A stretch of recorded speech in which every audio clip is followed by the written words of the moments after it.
Okay student, இன்றைக்கி நாங்கள் எங்களோட உயிர் சூழலை பற்றி கொஞ்சம் விளக்கமாக பார்ப்போம். சரியா? இந்த பிக்சரை பாருங்கள்.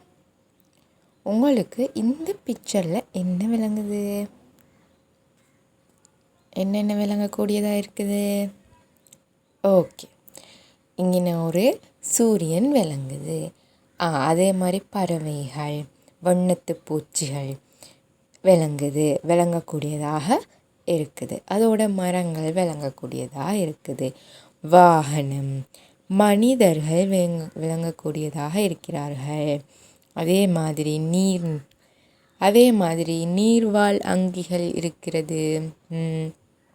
நிறைய மரங்கள், புல்வெளிகள், மலைகள், பெரிய பெரிய கட்டிடங்கள் காணக்கூடியதாக இருக்கின்றது. இப்போ நான் சொன்ன இந்த பிக்சர்லேருந்து உங்களோட கண்ணுக்கு என்னென்ன விளங்குது என்றதை நீங்கள் இப்போ எழுதி எனக்கு அனுப்பணும். இப்போ பாருங்கள், இது உயிருள்ளவைகள். எங்களோட சூழலை உயிருள்ளவைகள் தான் இதெல்லாம்.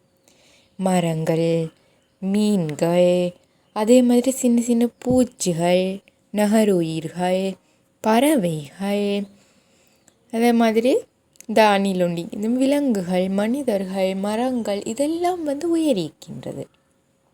நான் உங்கள்கிட்ட ஏற்கனவே சொல்கிறேன். இந்த வீடியோ கொஞ்சம் பாருங்கள்.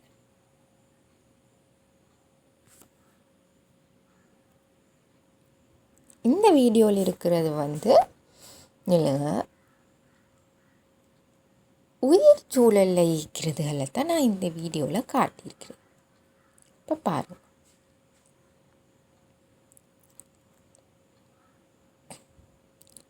உயிர் சூழல், அதாவது சுற்றாடல். தண்ணி இருக்கிறது, நிலம் இருக்கிறது,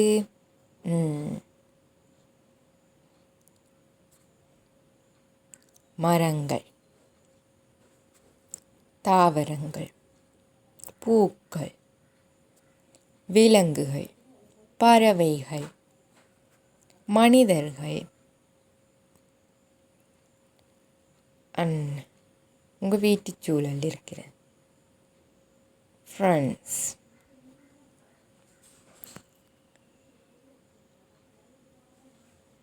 விலங்கு, இதெல்லாம் உங்கள் வீட்டு சூழலில் நீங்கள் காணக்கூடியதுகள் தான் இல்லையா?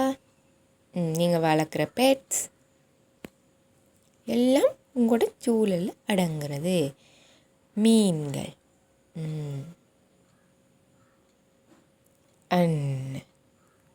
மரம், பட்டர்ஃப்ளை, வண்ணத்து பூச்சிகள், இந்த பச்சை புல்வெளிகள், வானம், மேகங்கள் அனைத்தும் உங்கள் சூழலில் அடங்கக்கூடியது தான் பிள்ளைகளே. பாருங்கள் எப்படி அழகாகிடுச்சுன்னு சொல்லி சூழல். காற்று, வழி, தண்ணி,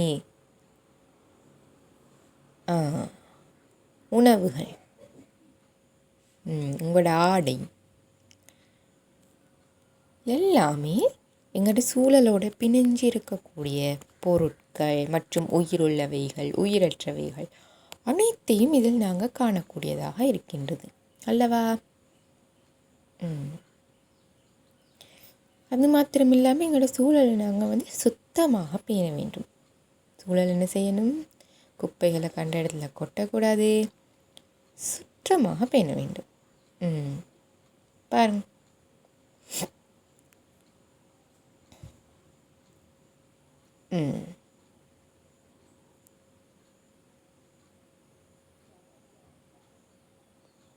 கண்ட இடத்துல எச்சியெல்லாம் துப்பக்கூடாது.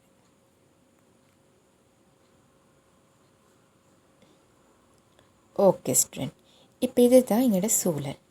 இப்போ நான் காட்டினது எல்லாம் இதில் அடங்குதா பாருங்கள். மரம் இருக்கிற, மனிதர்கள், அனிமல்ஸ் அதாவது விலங்குகள், பறவைகள், நிலங்கள் அனைத்துமே எமது சூழலில் அடங்கக்கூடியது. இதில் உயிருள்ளவைகள், உயிரற்றவைகள் அனைத்தும்